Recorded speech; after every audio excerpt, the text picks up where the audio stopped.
مرکز کی انجیل اس کا 2 باب 1 سے 12 آیت مقدسہ۔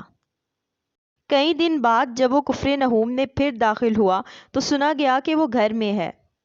پھر اتنے آدمی جمع ہو گئے کہ دروازہ کے پاس بھی جگہ نہ رہی، اور وہ ان کو کلام سنا رہا تھا۔ اور لوگ ایک مفلوج کو 4 آدمیوں سے اٹھا کر اس کے پاس لائے، مگر جب وہ بھیڑ کے سبب سے اس کے نزدیک نہ آ سکے تو انہوں نے اس چھت کو جہاں وہ تھا کھول دیا اور اسے ادھیڑ کر اس چارپائی کو جس پر مفلوج لیٹا تھا لٹکا دیا۔ یسوع نے ان کا ایمان دیکھ کر مفلوج سے کہا، بیٹا تیرے گناہ معاف ہوئے۔ مگر وہاں بعض فقیہ جو بیٹھے تھے وہ اپنے دلوں میں سوچنے لگے کہ یہ کیوں ایسا کہتا ہے، کفر بکتا ہے، خدا کے سوا گناہ کون معاف کر سکتا ہے؟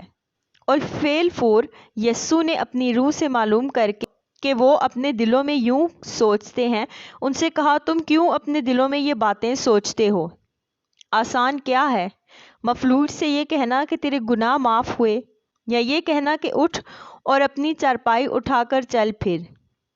لیکن اس لیے کہ تم جانو کہ ابن آدم کو زمین پر گناہ معاف کرنے کا اختیار ہے۔ اس نے اس مفلوج سے کہا، میں تجھ سے کہتا ہوں، اٹھ، اپنی چارپائی اٹھا کر اپنے گھر چلا جا۔ اور وہ اٹھا اور فعل فور چارپائی اٹھا کر ان سب کے سامنے باہر چلا گیا۔ چنانچہ وہ سب حیران ہو گئے اور خدا کی تمجید کر کے کہنے لگے، ہم نے ایسا کبھی نہیں دیکھا تھا۔ آمین۔